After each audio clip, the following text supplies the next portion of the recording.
রুকিয়া হলো ঝাড়ফুঁক করা, কোরআন এবং হাদিসের কোনো আয়াত, দোয়া এটি পাঠ করে পানিতে, খাবারে, কোনো কিছুতে ব্যক্তির উপর ফু দেওয়া, এটাকেই সাধারণত রুকিয়া বলা হয়।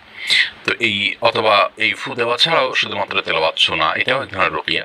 মানে এক কথায় কোরআন এবং হাদিসের আয়াত এটি তেলাওয়াতের মাধ্যমে চিকিৎসা গ্রহণ করা, কোরআনের আয়াত এবং দোয়া কোরআন হাদিস আপনার থেকে প্রমাণিত, এগুলোকে দিয়ে চিকিৎসা গ্রহণ করা, সেটি পড়ার মাধ্যমে, পাঠের মাধ্যমে, এটি রুকিয়া। নবী করিম সাল্লাল্লাহু আলাইহি ওয়াসাল্লাম নিজে রুকিয়া করেছেন। বুখারীর হাদিসে আম্মা জান আয়েশা রাদিয়াল্লাহু তাআলা আনহা বলেছেন যে নবী করিম সাল্লাল্লাহু আলাইহি ওয়াসাল্লাম যখন অসুস্থ হতেন তখন তিনি সূরা ফালাক এবং সূরা নাস এই দুটি সূরা পড়ে তিনি নিজের শরীরের উপরে ফু দিতেন। ফু দিয়ে নিজের শরীরটা তিনি মুছে নিতেন। আর তিনি খুব বেশি অসুস্থ হয়ে গেলে, অর্থাৎ এতটুকু কাজ করতে না পারলে, তখন আমি এই কাজটি তাকে করে দিতাম।